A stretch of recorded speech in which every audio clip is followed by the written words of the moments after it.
Good evening, everyone. And I should say it's quite African to say good evening, everyone, and you get a response. When you're in Europe, good evening, everyone is like the beginning of a conversation. The most you'll get back is a smile, and you continue with the discussion.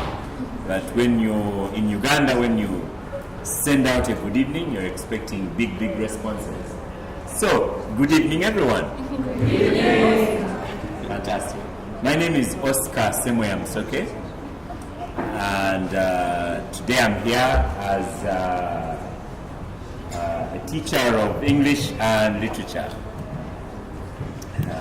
But I also do many other things in that capacity. And to begin with, I'd like to introduce the speakers that are here. We have keynote speaker, Mr. Daniel Kalinaki. He did ask me how I would introduce him, and I'd said I'll just say he's my favorite exilee, and he spoiled it all by saying he's no longer an export, he's no longer an exilee, he is a returnee. So Daniel Kalinaki is with Nation Media Group. He was regional editor, content editor, when in the time he spent in Kenya, and now he is back in Uganda, in Kampala, with Nation Media Group as well, and still responsible for editing content on all the platforms. Of course, he's renowned because he did double with writing books, a novel. You couldn't work out whether it was fiction or fact or in between. It was up to you to decide. At some point, I personally had thought it was fiction, and then I realized the attention it was given, and I thought maybe it was not so fiction. So I read it again, and I decided it is not so fiction. But it is entirely up to you to decide on what it was. The only thing was, I realized that it was a clever way, because I think he didn't need to spend any money on his book. The state marketed it for him. And so I hope, if you haven't found the chance to read that book, please do. I think it's Kiza Besige, Unfinished Story. A lot of you know it. Okay. If you don't, please go and find it. To his right, we have a professor, Mr. Okot Benge, clearly a professor in the making. He's from Makerere University, from the literature department, and he's a teacher. I'd say he's a teacher a little bit more senior than me, teacher of African literature, and heads the literature department. And he's also here to share experiences with us. So, trying to work out who goes first. I think that will be me. Yes. So let's have Daniel Kalinaki go first, and then we'll have Okot Benge as a discussant, and then we will allow for some discussion and comments. Good evening. Good evening. Thank you for having me here today to speak at Writivism. And I would like to congratulate the people who put together the festival for your 5th anniversary. I think bringing people together to talk about ideas and to talk about words. They want you to be a little bit louder. Bringing people together to speak about ideas, words, art is one of the ultimate forms of civilization. So I'm glad to be here today. I was asked to speak about media and literature, which took me a lot of time to try and make a distinction between the two. So I'm going to speak very briefly about the media and literature and its interaction in Uganda, start from a historical point of view, and try to answer the question why we don't have enough literature or literary material in the media, why the media probably don't reflect many of the stories that we have in the country, and end it off with some quick thoughts on what I think the people in the media and those who are in the world of literature can do to improve that relationship. Now, the dictionary defines literature in its simplest form as written works, especially those considered of superior or lasting artistic merit. We shall, for purposes of this discussion, define the mass media as a diversified collection of media technologies that reach a large audience via mass communication. I would like to adopt a dualist approach to the subject and look at both the history and the functionality of the media and literature in Uganda. Most of our literature was in spoken form, in native languages, and served an important role in preserving memory and identity. The Roman Catholic and Anglican missionaries, who brought with them the materials and infrastructure to produce books and pamphlets in the late 1800s, introduced written literature to Uganda. Of course, previously, some of the Arab traders had brought with them copies of the Quran in their journeys to what came to be Uganda. But these were very limited in circulation, mostly with the kings, and they did not have an agenda to convert many people necessarily, so it did not become a widespread format. While Mango Notes, first published in 1900 by the Church Missionary Society, is widely believed to be the first newspaper in Uganda, the Reverend A.W. Crabtree had briefly from 1897 produced and edited a mimeographed quarterly publication, which was quite possibly the first media product produced for public consumption. Mango Notes had two main objectives. First, it was to provide a forum through which missionaries in and out of the country would follow the evangelization mission in Uganda. Secondly, to provide updates on church news and on government notices that might affect missionary work. It was about native affairs, but it was not really for the natives.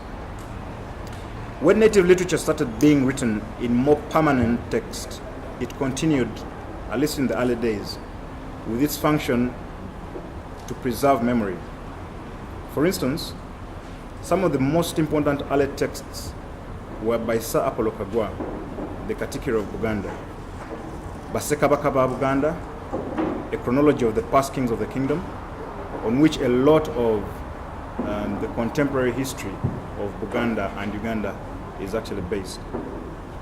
Empisa Zabaganda, a treatise on laws and customs, and a collection of folklore, Engero Zabaganda. And this wasn't just in Buganda. If you then look at Toro, if you look at Bunyoro, if you look at Ankole, if you look at Busoga, many of the very, very early texts were people who were taking the stories that they had in their heads and trying to reproduce them in text. Now here we begin to see the emergence of interesting differences that would continue for many years.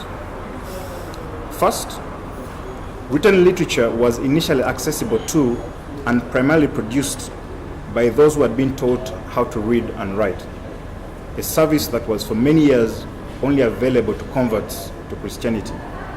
So the reason you don't have very many books from Karamoja is that you do not have a strong missionary presence in Karamoja, and people there did not learn in the very early days how to read and write. Secondly, a lot of the early written literature was in native languages, especially Luganda, which the early missionaries had learned to read and write. It was important that they understood what the natives were writing about so as not to get surprised. To this day, some of the texts and hymns used in churches in many parts of the country outside Buganda are in Luganda, even in areas where people traditionally do not speak Luganda. The impact of this on the development of written literature in other local languages cannot be assumed to have been positive. Furthermore, there was an increase in the production of local language written literature as more and more people became literate. But over time, this started to diminish as more and more people turned to reading and writing in English. As a result, many stories initially preserved in spoken literature died off with their native custodians, especially the older ones who had not attended the conversion classes or learned how to read and write. When the missionaries came in, they usually took young people, usually young boys, who were the first to learn how to read and write. So the older people, who would have been probably in their 50s or 60s when the missionaries came, who had a better understanding of history, were not on the first line of those who were learning how to read and write, and therefore many of them died with their stories without writing them. Most of our written literature, therefore, was born incomplete and remains so to this day. Thirdly, and to compound these issues, most of the written literature about Uganda was written and recorded by outsiders looking into native lives the way scientists study bottled specimens. Sometimes the study of a society and its mannerisms requires the detachment of an outsider. But the lasting effect of this state of affairs was that the very building blocks of learning about ourselves and as a society were laid down by outsiders. If you read some of the early anthropologists, Roscoe and Rowe and others, they did a commendable job of describing the society as they found it. And they have the best preserved records of what we were as a people or as different peoples at the time they came in the late 1800s. But one wonders how much was lost in translation or how much was misconstrued. And therefore, because these are the texts that we rely upon to understand ourselves, how much of ourselves we actually do not know or assume that we know, whereas we do not. The media were not spared some of these peculiarities. Early newspapers, including and after Mengo Notes, served an establishment agenda, initially for the colonial administration and subsequently for other regimes in power. They, by and large, spoke to the natives rather than articulated their grievances and their concerns. This role was, in later years, to be taken up by campaigning pamphlets and alternative private newspapers, mostly in Buganda, which promoted native interests on land, trade, and eventually self-governance.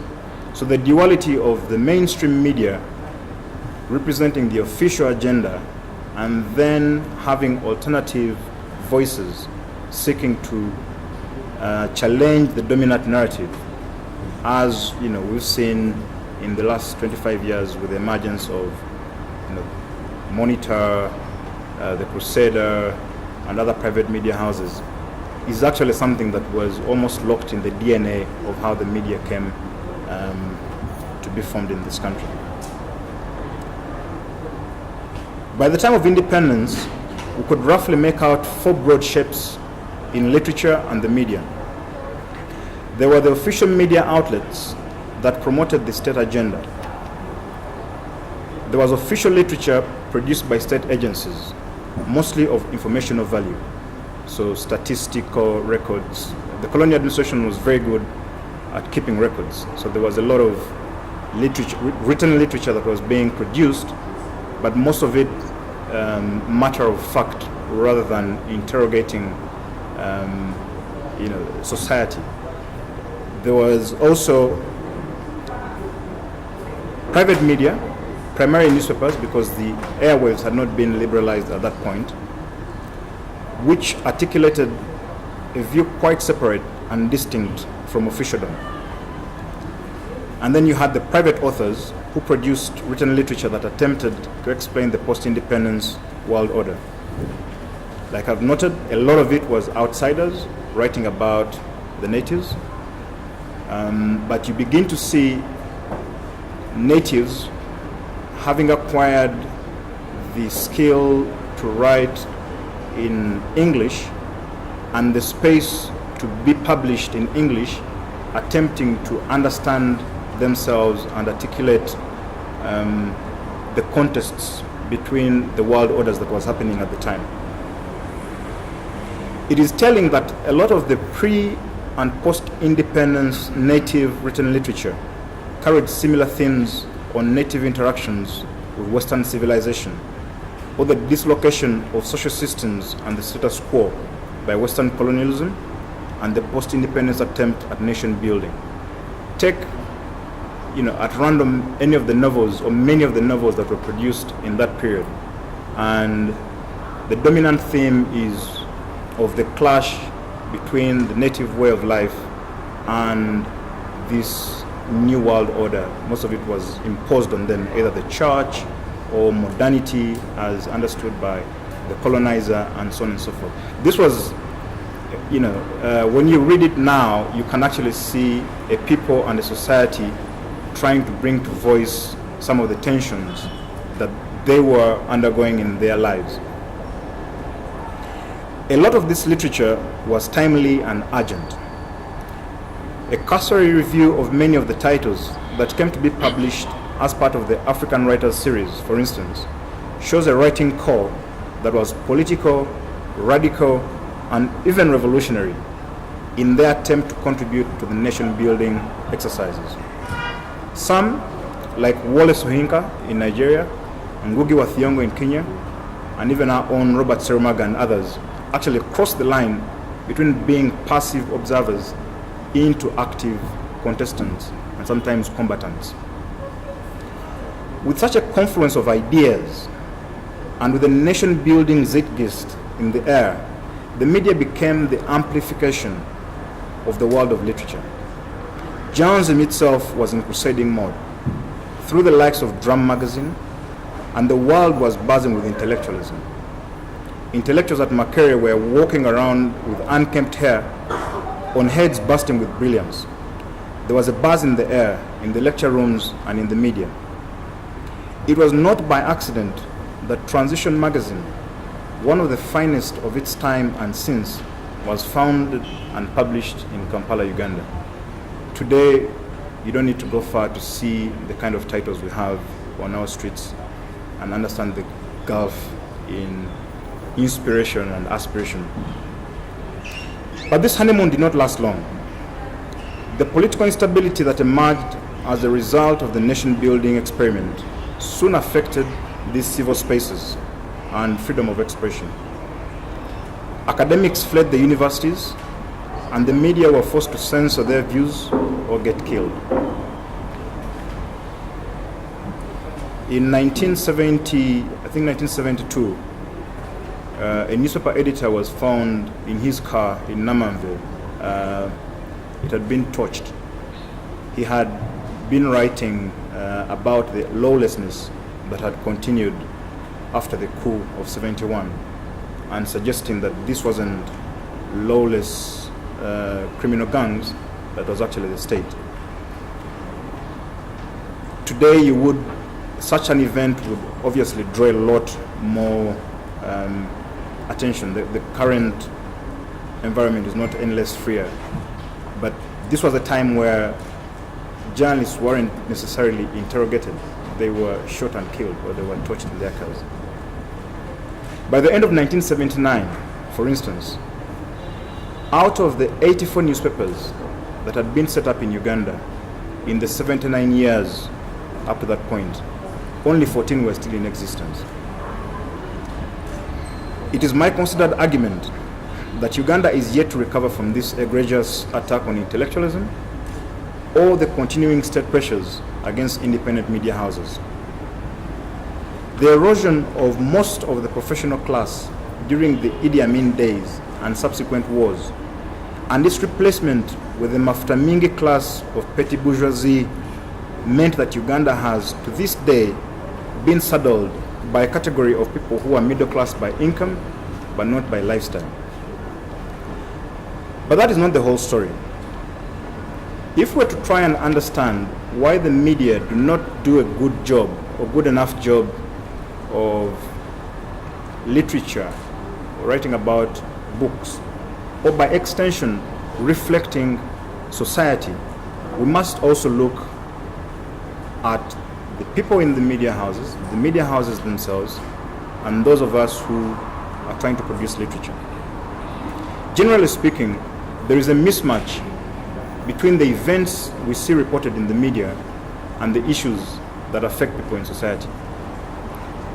If you were a visitor to the country and you were able to divide your day or your week into two halves. One half where you understand Uganda from consumption of the mass media, and the other half by personal observation and looking around and speaking to people. I imagine that you would be surprised or shocked by the differences in what the media tell us and what you can see for yourself. This is probably down to what I call a lack of intellectual curiosity. Within the newsrooms, the ongoing challenge is to get particularly young journalists to be a bit more curious about how things work around them. Now, my theory is that to be able to get a typical Ugandan to have intellectual curiosity, you need to get them to unlearn almost everything that they have learned about themselves, about their country, about their society. The education system is wired to teach people, to give people a set of facts, encourage them to remember them, and reproduce them at intervals. And that is true in primary school, it's true in universities. The idea of people being given a blank canvas and asked to imagine things, to wonder how things work, to ask interesting questions, has been eroded. To that is added the fact that reading, by and large, is seen as a punishment. Because of the weight of expectation that people carry through the education system, they arrive at the destination, weary and tired of this load. And you can imagine that you can hear, when the final exam is sat, the loud crashing of books as people abandon the culture of reading. I'll give you a personal story to demonstrate this. I was pretty poor in mathematics, as most creative people are.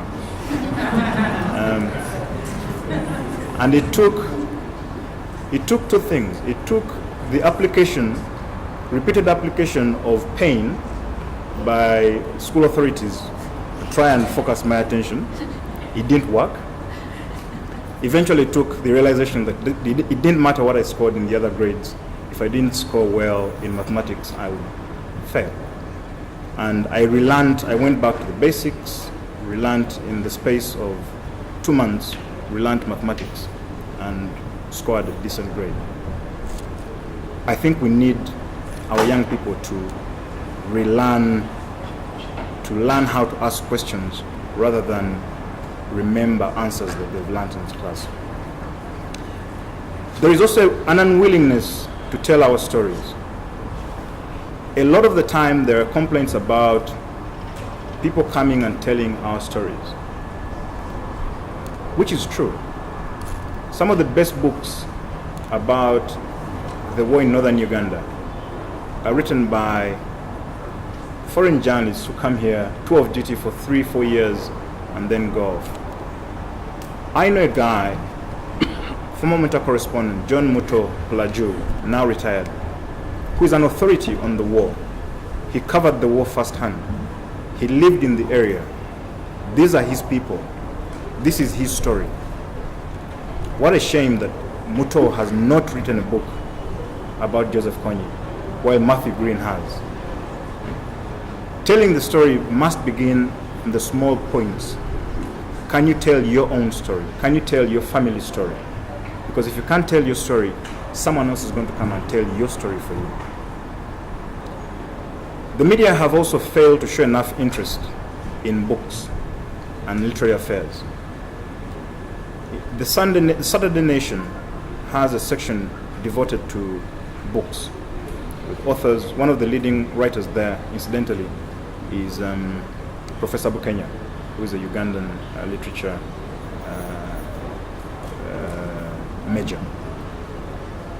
I am not aware of any Ugandan newspaper, for instance, and correct me if I'm wrong, that has a section devoted or dedicated to book reviews or writing about things like this workshop or this festival. I'm not aware of radio programs that are dedicated to interrogating literary affairs. I'm not aware of TV programs that are dedicated to the pursuit of ideas and the exploration of written text or spoken text. So, as I conclude, what can we do about it? I certainly can't claim to have any or all the answers, but here are some quick thoughts. First, the mainstream media must not waste the current crisis that they face. It is a crisis of circulation for those in print. It's a crisis of migrating audiences for those in broadcast. Ultimately, it's a crisis of relevance. Re-examining society, understanding society better, and reporting with a bit more nuance and context and depth about society will, in my view, give mainstream media an escape route from oblivion. Literature and its study of society and a focus on good writing, even as an end in itself, those are some of the things that mainstream media must do if they're going to remain relevant. The growth of 160 character, now 140 character, and now 6-second videos, and now disappearing images on social media speaks to a world where the attention span goes, diminishes pretty much up by up. Because you went from the text, 160 characters, Twitter is 140. Now you have things that appear and then disappear. It's a very flippant and very flimsy and very fleeting experience.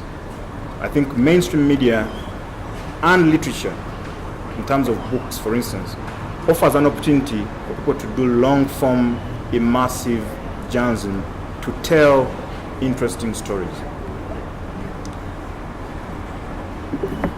Social media has democratized the space. When YouTube was founded, their slogan was broadcast yourself. I'm not sure anyone in the TV industry sat up and took notice. But today, someone with an interesting idea or with interesting content can produce their own TV station or TV channel on YouTube for free and get paid for it.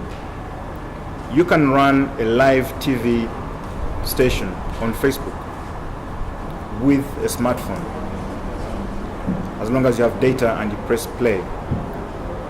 Young people who are coming into literature, young people who are coming into media, are more attuned to understanding how these formats work and have an opportunity to leverage the various aspects of these technologies to tell stories better and to tell their own stories.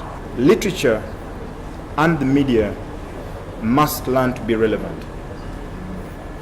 There is no substitute for relevance. And the best example of relevant literature in Uganda today is not even written literature. It is not even spoken literature most of the times. It is the sung literature of Robert Chagulanyi, Bobby Wine, and the issues he sings about, and the crowds that it draws, that is a demonstration of relevance. Literature and the media must be that relevant if they're going to survive in a discerning world. Thank you.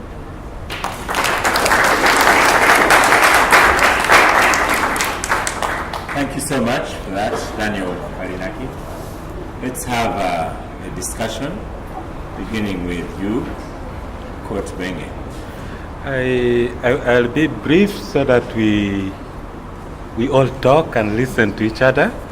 In that case, I will start by first thanking the main speaker for this brilliant presentation. And also, I'm happy to see him again after many years. The last time I saw him was toward the end of 2002, because at the beginning of 2003, I left the Monitor newspaper to go and read.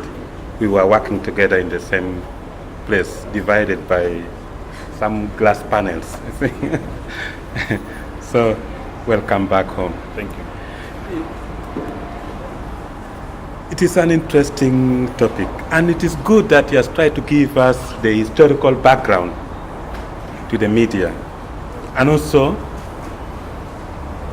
of course, lamenting people who should have written, who don't write. As an undergraduate in Makerere, somebody came and gave us a lecture on the history of the press.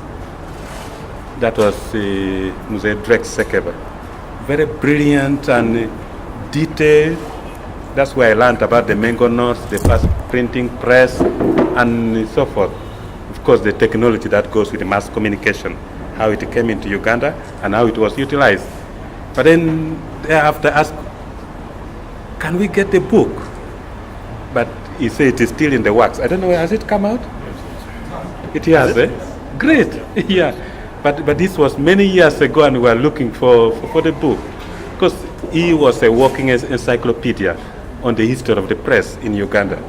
But then we were demanding for the books so that we could read. You talk of the media. I would look at just this. Mostly we are talking about the means of mass communication, which is mediated by technology. And the focus, as you have put it, has been on print media, mostly. But of course, newspaper, books, magazine. And as you mentioned correctly, things have changed. Of course, apart from the broadcast media, because when you talk of broadcast, some of us keep on redefining the word so broad, and look at the internet. Because I'm glad you brought it, especially in where literature, the space which is limited, because there's a number of limitations when you talk of media and literature, where the space is controlled and you cannot be free. But the internet has come, as you say, liberated. We have literary blogs where people can now use the internet, and even Facebook. I've read from a number of, at least 4 of you here, beautiful poems on their Facebook. Is it a wall or a page? How do they call it now? Whatever you call it, it will work. Yeah, some of us are getting. Oh, but going back, I think the question is, first of all, our idea of the media and literature. When we think of the media and literature, what do we think about? And I think that is where the problem is. And you talk of, I've done a number of book reviews, starting with the weekly topic, which later turned into the migration. Of course, the Deterrent Monitor was born. And most of the so-called book reviews, what are the purpose? You get it simply to sell the books. Of course, I know there are 2 kinds of book reviews. There's the short and then the long one. But here it is just to tell people what is in the book, how much it costs, where you can find. And the type of book reviews that we see sometime in the Ugandan media is quite different from book reviews I've seen in the mass media of other countries in that case. So how do we look at this? And I think also the idea when we talk of the idea of the media and literature, we go on to the editorial policy. One of these media houses, if I may call them media houses, or the newspapers, what is the editorial policy? Of course, some have evolved over the years. In the earlier times, it was mostly to inform, then later came to educate, and now we talk of to entertain. But how do you do? Yeah, I think those are the so the policy. How does literature come to sit within this editorial policy, which is being practiced? And of course, Mr. Daniel Kalinaki knows another thing that drives the mass media is money. So you cannot get a newspaper or anything. It is just 40% editorial, then 60% adverts, isn't it? I wish. What's the percentage now? The advertising has dropped. Has dropped, eh? So now we get, I think it's a good idea. You get much more editorial, much more writing, because you get a lot of adverts. Okay. So there's a lot of things which you take into consideration, but the editorial policy in that case. So one thing, you mentioned the transition. In the past, it was very vibrant. The literature in the media was very vibrant. The transition, which was started in the early 60s in Uganda, within the transition, you could get the commentary, you get opinions, you get book reviews, you get literary criticism, and you get the creative works itself within this kind of. So maybe it is the nature of the print media we are talking about. But also all this, so you get people like Nyerere wrote for that, because people from Nigeria wrote for that. Oginga was one of the, even Obote himself, at least he wrote for in the transition, I read. So there was all these great writers, Nguki and Wole Soyinka, and a number of the literary debates were in this magazine. But also strong political opinions were also in this magazine. And I think, because when we go to look at the definition of literature, that's why we may need to adjust. What is literature? I'm not going to define it, but the easiest, some other, like Okot Tabitek, when he debunked all the so-called elitist definition of literature, he said literature simply is creativity in language. How you use the language in a creative way. Creativity in language. It could be a song, it could be written, it could be spoken, but the creative use of language in that case. And literature is a cultural product, and a powerful one, to the extent you get even in a newspaper. Maybe that's why that portion of literature is being debunked in some countries, you get certain things you cannot say within the coverage of the news or within the other news commentary, but you can say it from the creative journalistic point of view. Very well, you get such kind of writing like Take It or Leave It of Oskar, or which Wame Mutai used to write, Whispers, in the other side, in the monitor was called what? Whispers.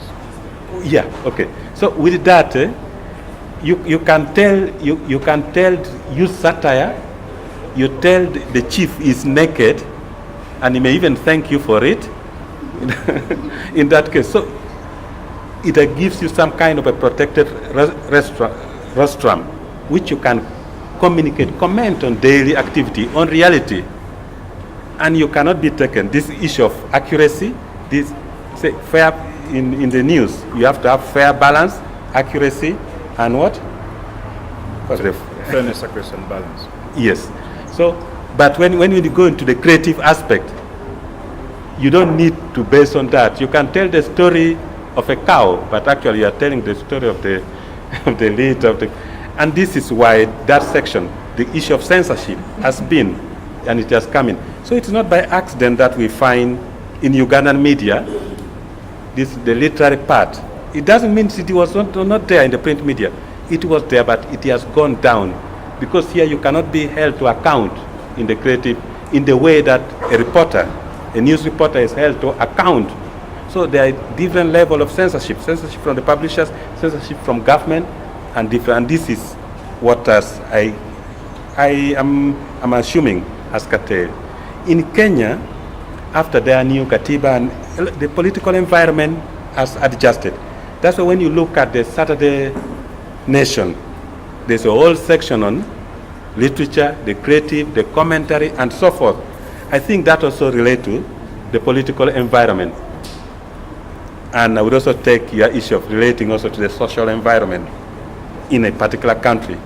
So what are the factors that mitigate and mediate the relationship between the media and literature? They are quite various, and this is what we could look at much more critically in that case. I was beginning now to talk too much, but I want to cut it down because there's a lot of things. When you look at why is there no radio program? I used to be active with the Radio Uganda from the literary perspective. That was when I was doing some freelancing with the weekly topic. That time, used to even to write radio praise, a number of things, and I could see. And my experience with the academia, or in terms of literature, because before there were people who would come from Makerere University. By that time, it was the only university, and it was the only one Radio Uganda. There was no other radio. But they would discuss literature. I remember when I was in secondary school, I would listen to a discussion of literature, a lot of this. But a number of things have changed. Because according to what I knew some years back, quite a number of years, Radio Uganda wanted to bring this back. But then it was a question of ego.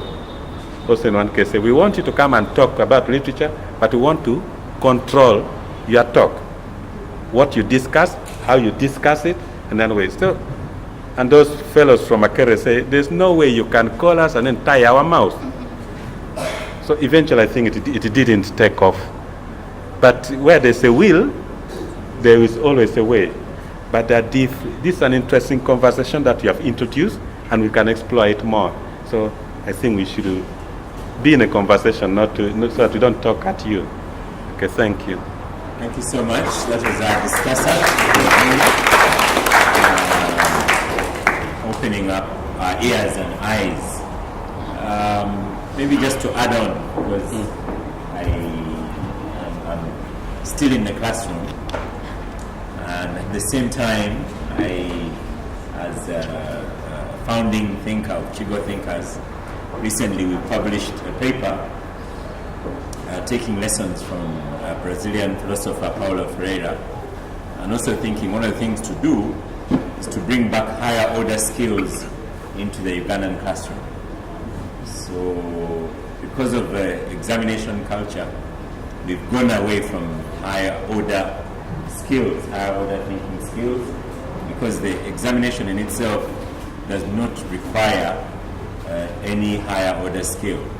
So actually, if you're churning up people with lower order skills, that's what's going to happen in that. We go on shortening our enjoyment and consumption of literature. It's not surprising now. We also love disappearing pictures, and that is what perhaps engages us the most. So that is an area that we need to think about. And other forms of literature that have not come across in Uganda. We don't yet have talking books, and yet a lot of us spend time in cars. So that would help if you could find a book that you can listen to. So let's have a discussion here. My name is Jordan Bassa, and my question is to Mr. Kalinaki. You mentioned that the Saturday Nation in Kenya has a radio section of literature, which is lacking practically in the talk of the Daily Mail and now in publication media. What's been your contribution to get more literature? Okay, thank you. Have you noticed as well that East African has a page? It used to be called a short story. But I don't know if that word is a bad word because they no longer call it short story. They call it, is it creativity section? So, yes, there's you and then you. Thank you very much, Mr. Kalinaki. My name is Semweya-Musoke. I'm a journalist. You've raised the issue of the media assuming there are certain topics that are relevant to the audience, and on the other hand, the audience not relating positively to those stories because they're not the most important to them.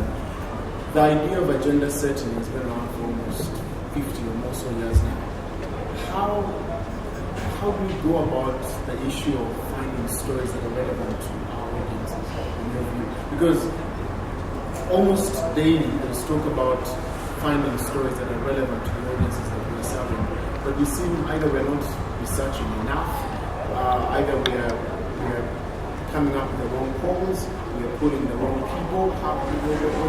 What in your view should we do to ensure that the stories we put out? Because the truth is, journalism in Uganda has progressed over the last 10 or so years, but at the end of the day, we seem to be failing on that front. That disconnect. Exactly. The disconnect seems to actually be growing figure by the day. You talk to someone, you ask them about television news, for example, ask them about the headlines, our dailies push out, and they will tell you, I don't care about the stories you're pushing down afterwards.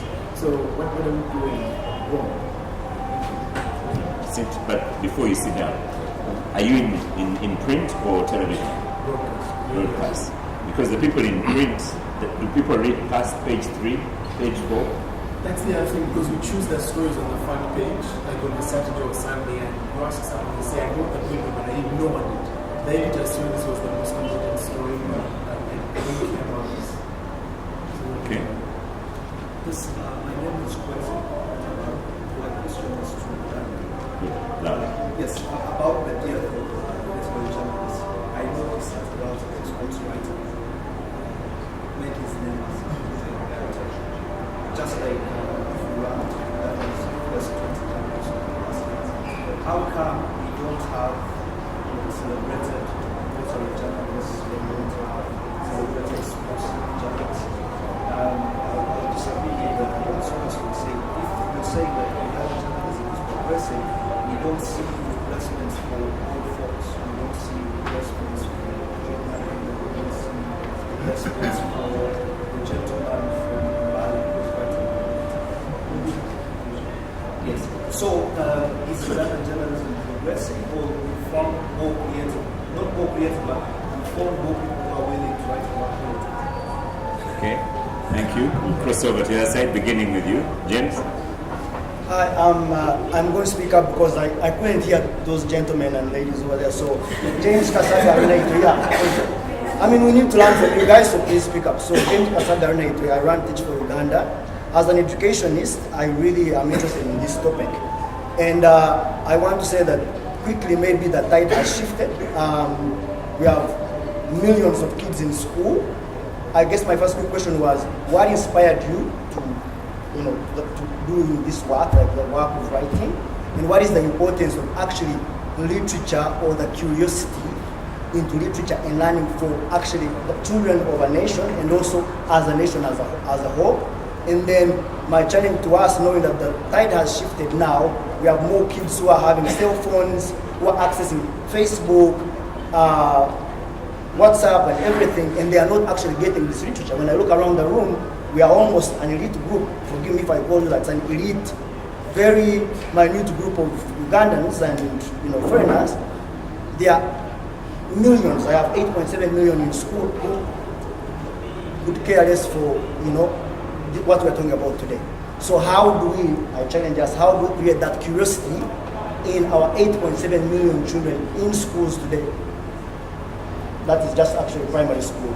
And also about 9 more in secondary school. I stopped there. Okay. Thank you. And also add on, because Kalinaki talks about it, making money out of writing can be a real challenge. Yes, madam. Yeah. Hi.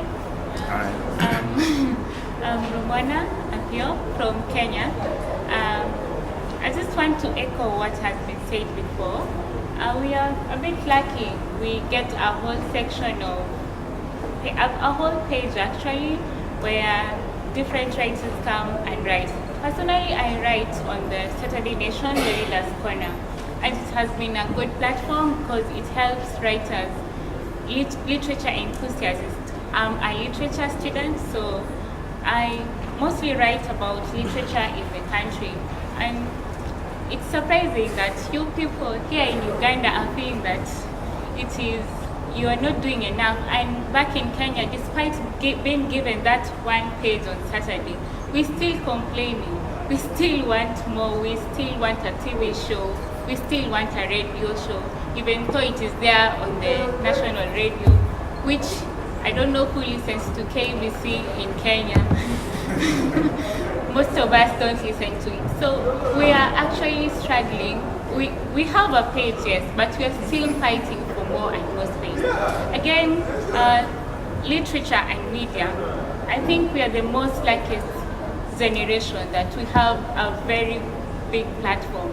As a literature or as a writer, you can make use of Facebook, you can make use of WordPress, you can make use of Twitter, Instagram.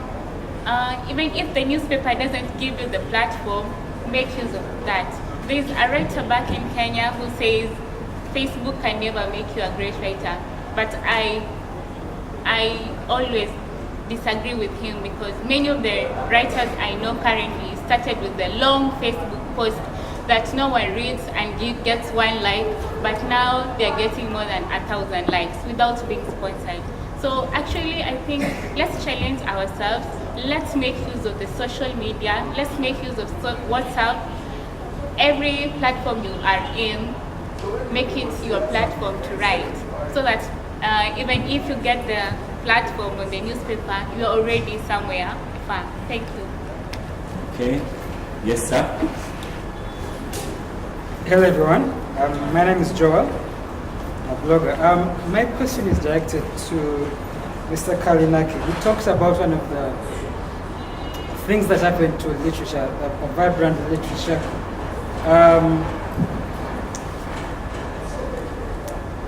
Age being the rise of petty bourgeoisie class. How then can that be solved? So are you saying the problem to this poor, this issue is an issue of society and how people are raised, not just these other things? So what is how are we going to change that and increase the lack of intellectual curiosity among the new Mafuta Minji people these days? Thank you. Right. We're going to make shorter questions or comments, because in the Uganda way we have is people warm up as we're about to finish. But now, Benge, before you come on, let's have Daniel respond to some, and then we have the last few questions. Thanks for the comments, Pamela. John asked my contribution to literature in NMG. Short answer is nothing, not really.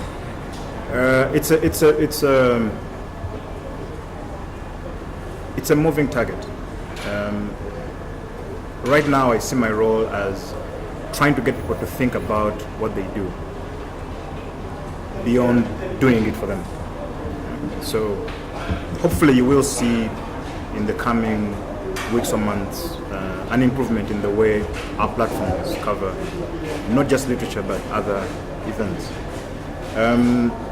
Songa asked, how do we find relevant stories, agenda setting? By asking the right questions. Professor Mamdani said something that has stuck with me all my life, and he says it very casually, without any idea of how profound it sounds. He said, what matters isn't the answer. What matters is the question.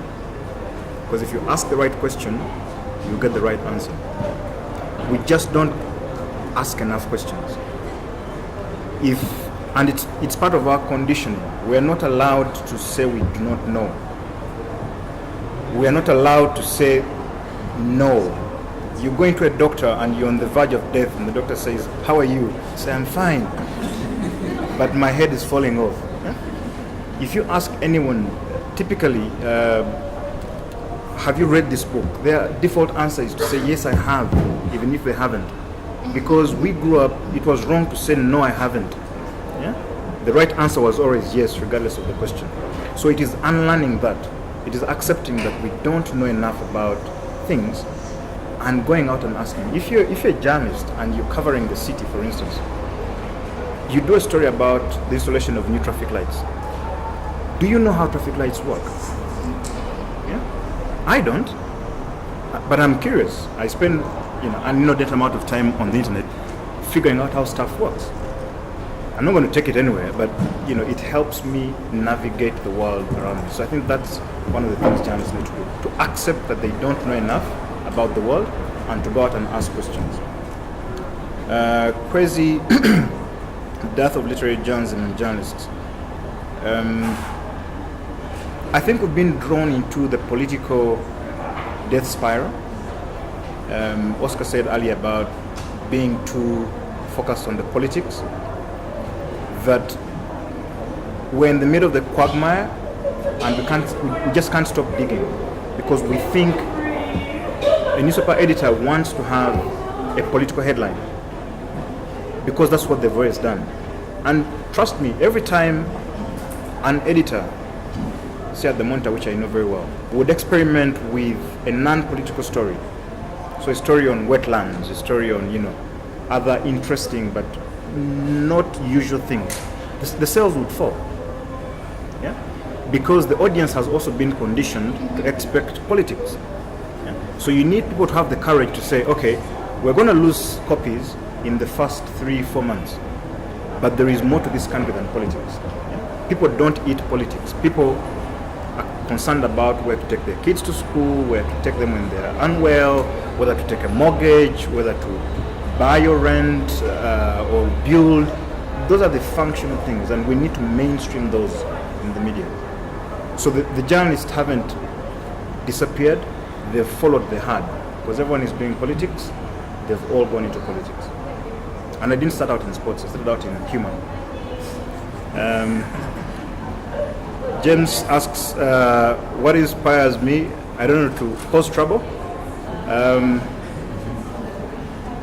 I think I got into journalism pretty much by accident. I was very tiny and I was in boarding school, and I discovered that you could get bullied on the Friday and you could write about the bully on Monday morning on the school notice board and spend the rest of the week hiding from them.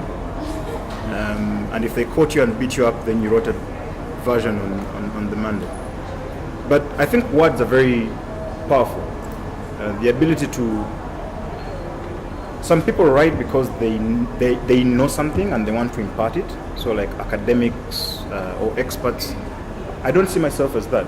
I see myself as someone who uses words and the journey of journalism to actually learn about the world. So if I go to interview someone, it's an opportunity for me to learn about this person and what they do. The fact that I then report about it for the wider audience is a bonus for the audience. But primarily I'm doing it for myself.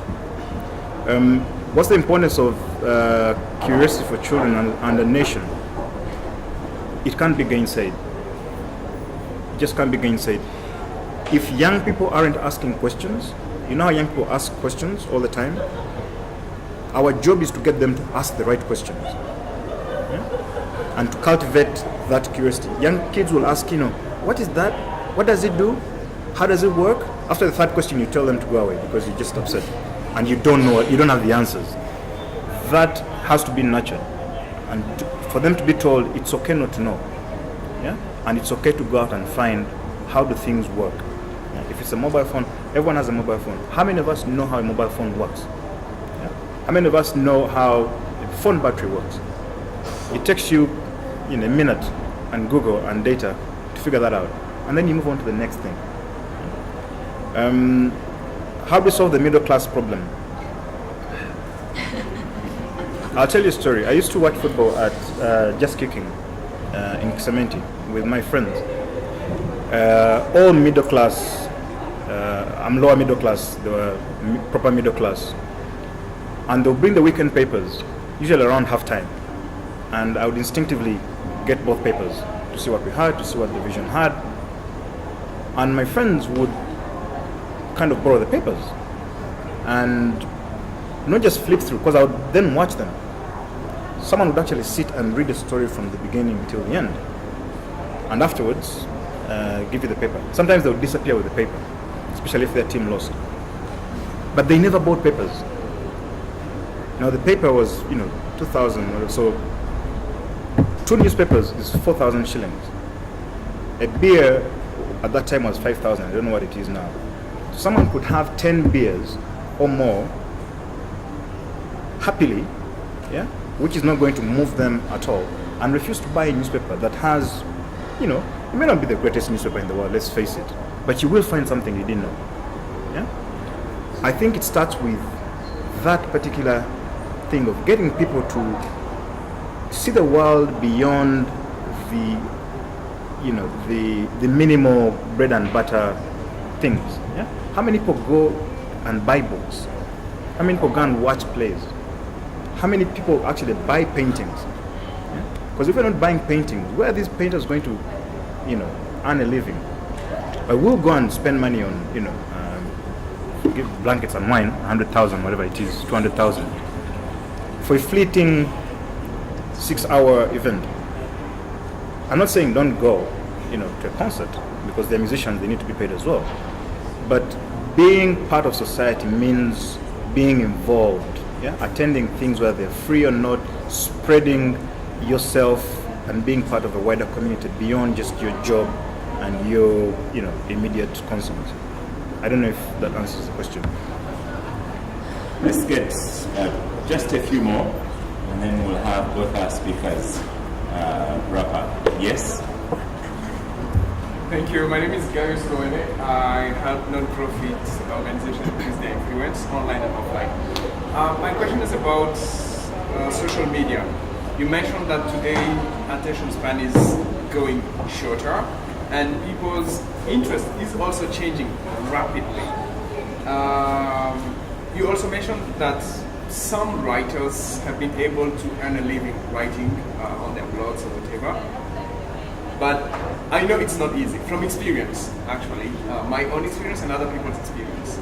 But I would love to hear from someone here, in the public or there, who has used new media, social media, to kind of leverage or promote their written book, print work. So, because I think that's like an interesting approach. Instead of saying we're going to earn a living online, which is not easy because it's very competitive and everybody wants something free. Is there anyone who has promoted their work online and been able to earn a living? Second question, do we have in Uganda a platform, a place where writers can learn how to use social media to gain authority, respect, and then sell their work? Okay, thank you. Yes? My name is Benge. I'm just wondering how it is that we live in an age of, there's an abundance of information. I don't think there's ever been an age since creation where there's been this much information. And yet, we also say attention spans have gone lower, and it seems ignorance is thriving as much as the information itself. So I find that that's a contradiction, yeah, for us. But it is a contradiction, but I'm also wondering how, in terms of innovation, why we are not doing enough to use these platforms that exist, because the internet is a brilliant platform, yeah? But every time you speak to people from traditional media and people from literary circles, it looks like they are blaming the internet for a short attention span instead of figuring out how to use the internet and all these platforms to reach the people. Information exists. So why aren't we using it? Okay. Good points to raise. Have you think about Donald Trump lately? He's actually showing you don't need to know a lot. Yeah. As long as you are focused on the one thing you're aiming for, making America great. So, and it seems popular. So it's not just our problem. Yes, sir. Everybody, my name is Lenka. Yes, and I've been following actually during this discussion. You know, there was a James there that said you have to be loud. Yes, my name is Lenka. Yes. And I've been following what President Navarro said about, well, now that he is free, all that kind of thing. But at the moment, money that is realizing is money to 25 application. So, And I'm very impressed actually, because some of the things happen very well. People had enough sense to appreciate the relevance. And I think that in itself should be loaded. And also, when it was the first things like education program for kids so that they can be able to relate to parents. And at a young age, tend to develop the idea that reading is useful and can be fun. But then now, my question would be to Professor Mr. Okot. He said that in Kenya, because I read both the nation, he said that in Kenya, some of the people see this favoring the application of the literary section as opposed to Uganda. And I find that argument quite competition because it doesn't seem to bear out the view. In my personal opinion, I think in Kenya, their publishers and booksellers tend to want to actually inform the Kenyans more about what they have than in Uganda, where you just to buy. For example, Textbook Center, I think, is more vociferous when it comes to pursuing the whole agenda of books. Probably right now. Thank you very much. That's what I'm saying. I don't know whether that's true. Kenyans are more into sales than Ugandans, and they seem to do a better job than us. Yes, but New Vision also has Sunday Vision has a crime series that's equally enjoyable to read. Yes, there's a hand up somewhere. Yeah. And then there's one. Yeah, yes, sir. Thank you very much. My name is Ronald Dennis. I can hardly hear you here. Okay. My name is Ronald Dennis Kukomba. I'm a student in Senior 6 at Hilton High School, Mukono, and that's where I came from. I drew my inspiration in writing from the then editor at Monitor Publications, Don Wanyama, and that's when I started writing. I was doing letters responding to, commenting on different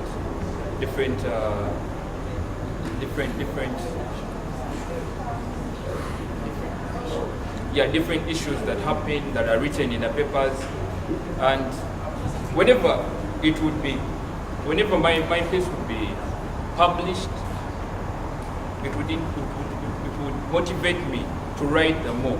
Today when I write, I've been writing and I write up to around 1,000 words, and they get published in the Investigator, Chimp Reports, yeah. But now, this is what I'm trying to bring out, that when like me, I'm with my friends, where the one thing they always keep asking me is, do you benefit from that? They have always accompanied with different examples here and there. That you see this journalist, do you know how long he has been in the media? And they relate with his financial status. You get that? And today, young people are not interested in literature as passion, or what they want is money. Okay. Thank you. Final one is you. Hi, my name is Fiona Musana. Fiona, you have to be louder. Oh, my name is Fiona. And I just, throughout this festival, a lot of things I have heard, all the panels we've been at, I have been challenging everyone in the room to think about inclusion. Because when we are sitting in this room of people who are educated or people who have all their senses together, it is very, whose visual works and their ears work and everything, it is hard to comprehend that there is a group of Ugandans out there that can actually not read because they didn't go to school, or there is a group of Ugandans who may not be able to read because they are blind and deaf. So my challenge to all of us who are in the room, who have access maybe to different platforms, even mass media, even Facebook, where I come from in Okot, there is a Facebook page that people write in our local language. And so there's so much more we can accomplish if we try and reach out to people who do not understand English or who are not educated or persons with disabilities, so that we step out of the bubble that is Kampala and access to all these platforms so that we can be more inclusive. That's just my challenge. But why? Why should we do it? Why should? Because they are part of all of us. This is just a small group of people. So should we do it because we are government, we are humanitarian? No, because we have nice had people. the opportunity to get knowledge or information that they may not be able to access. And it's very important that we grow together as a country so that they are not parts of this place that are left out. So, Okay, Okot, Benge, responding, there was a question for you. We need to, let's wrap up and then we'll have a discussion individually across. Can we train writers? Can we have a platform for that? There was a question for you. And then there was another one here for you as well. If it was not a question, he gave an answer. He gave the answer. which is okay. So, because when you see what we meant in different countries, literature, first of all, is a cultural product. And we have in different countries, there are different enabling cultural aspects which promotes the relationship between the media and literature. If you go like a country where I've been for some time, Southern Sudan, you get the different scenario from Uganda, different scenario from Kenya. There's a number of factors that go into building that kind of relationship, that kind of attitude. That's why I was also blaming our editorial policy, what in the print media, which is not so much encouraging this. The issue which was, I think, as we're wrapping up, the issue which was raised and has been raised and which concerns all of us in looking at this relation between the media and literature is the question of accessibility, which has, when some of us like you sing to ourselves in the showers, or like somebody was saying earlier today, that I don't publish, I write for myself. I have written a lot, but I've not got it out there. But at the same time, what I think is a burning thing for every literary person or a creative artist to get the work out there. So, which is the most accessible kind of medium that we can use? I think this is it books? Is it radio? Is it internet? And most often we use more than one means to communicate out there. And given that by nature, Ugandan society is predominantly orate, we have a strong oral culture. That's why you get, over radio, stories are being read aloud, or even like you talk of newspaper.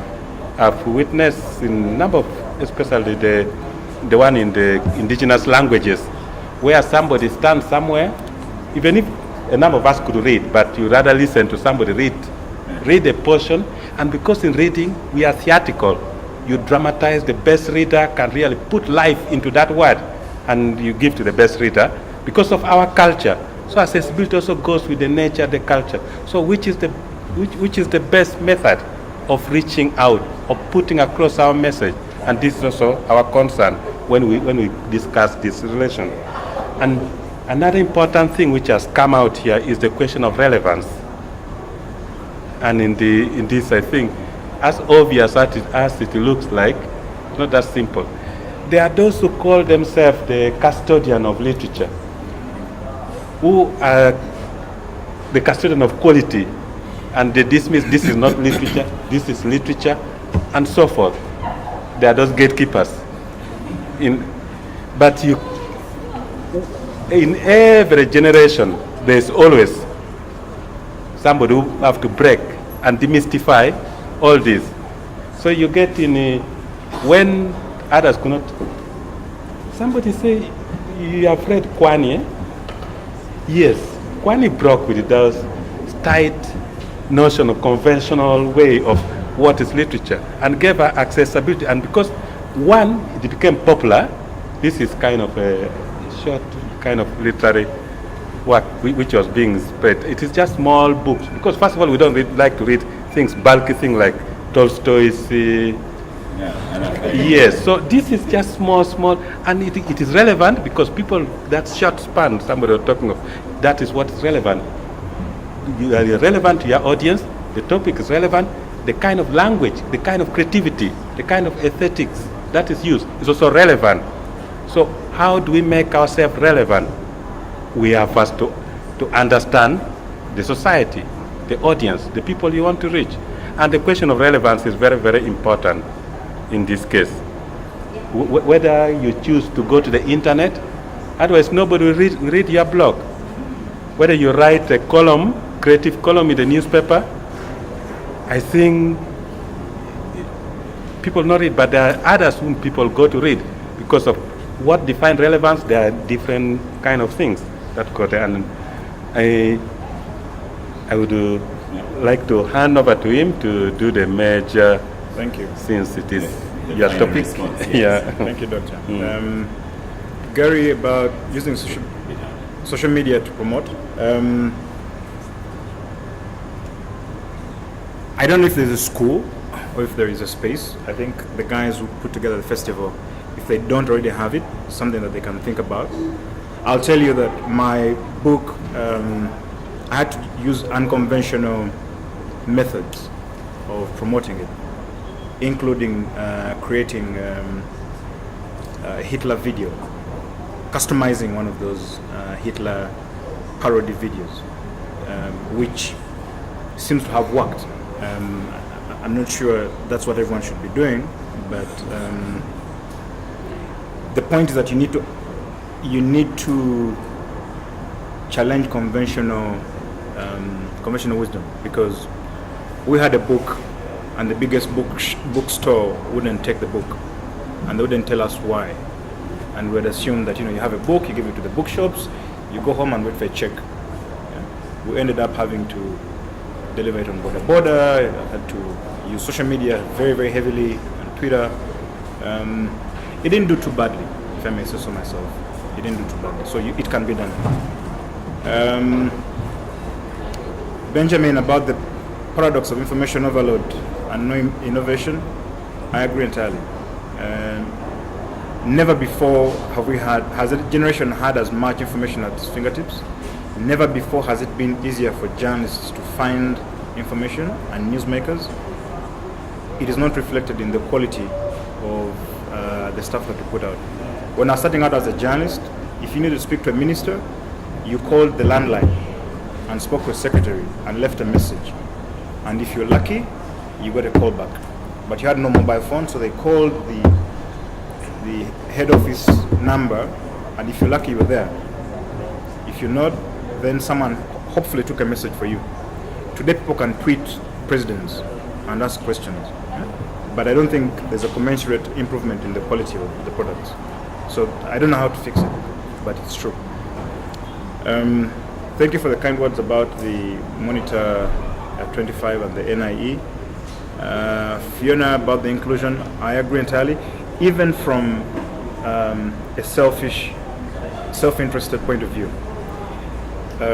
I keep asking my fellow editors, do you reflect the society that you write from? In this room, we've had people from, I would guess, maybe 10, 15 nationalities, 15 countries. There is certainly more gender representation in this room than you find in any newspaper, typically. Yeah? There's more cultural representation here in this room than you find in any particular newspaper. Yet, this is a sample space of people in Kampala, or people in Uganda.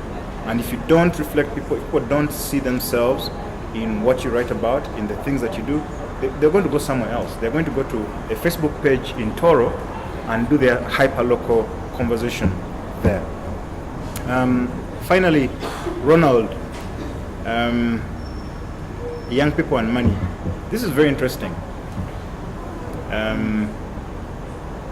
And it probably goes back to many of the things we've been speaking about. So in this fast-paced world of microwaved food, drive-by, restaurants, on-demand video, everything is like yesterday. First, from an intellectual point of view, we need to pause and think. Yeah? So you need to sometimes unplug from WhatsApp, Facebook, whatever, and just think, find meaning. But for younger people, it's been coupled by, I need money like yesterday. Yeah?